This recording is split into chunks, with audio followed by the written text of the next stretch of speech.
Merhaba arkadaşlar, yine yeni güzel bir video ile karşınızdayım. Arkadaşlar, bir Peugeot 207 aracın içindeyiz. Araçta ön takımdan ses geliyor. Bu araca arıza teşhisi yapacağız şimdi. Sesin nereden geldiğini bulup problemi gidermeye çalışacağız. Böyle bir farklı video yapalım dedik. Şu an aracın içindeyiz. Ses geliyor. Hemen ben göstereyim size.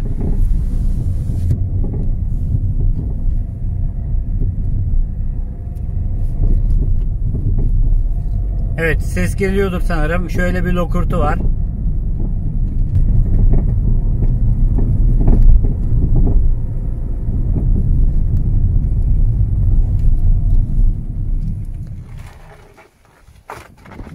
Evet arkadaşlar, o sesten dolayı sağ tarafı söktüm, kontrol ettim. Sağ tarafta herhangi bir problem yoktu.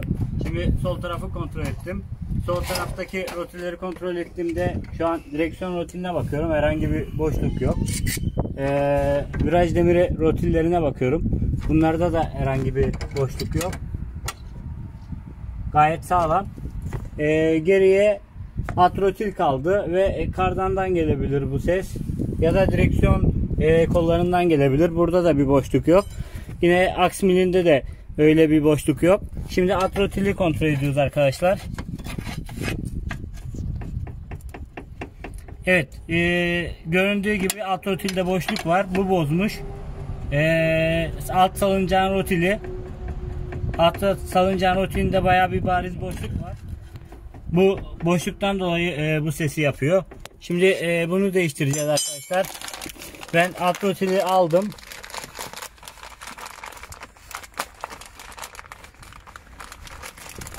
Alt rotil bu şekilde. Aynısı. Ama buraya perçinli olduğu için bu perçinleri taş motoruyla keseceğim. Ondan sonra bu içinden çıkan vidalarla bunu buraya sabitleyeceğiz arkadaşlar.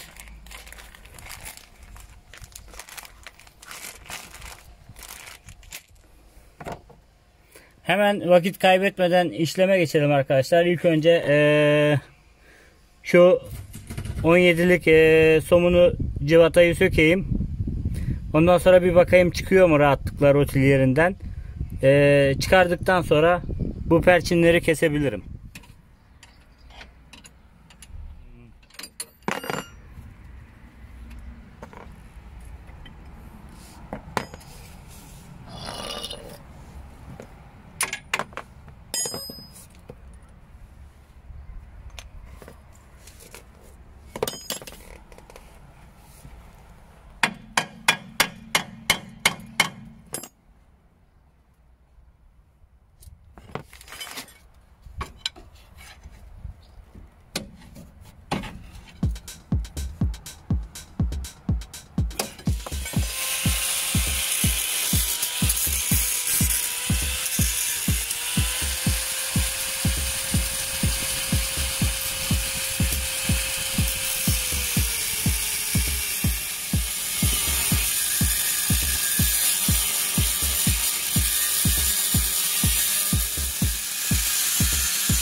Buradan ses çıkmaz mı?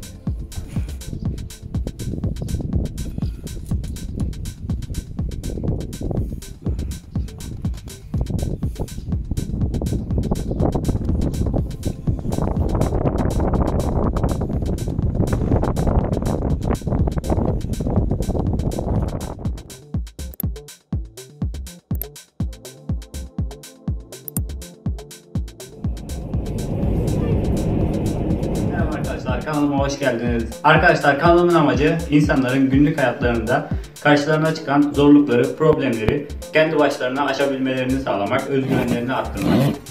Bugünkü video vida geliyor. Evet arkadaşlar, gördüğünüz gibi kırılan vidaları bu şekilde.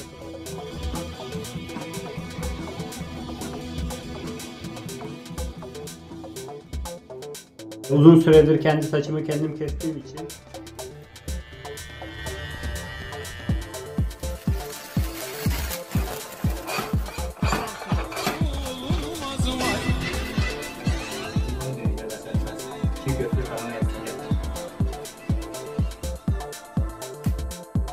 Dev gibi motor var arabada. Buradan çekim yapalım. Tırnağımla.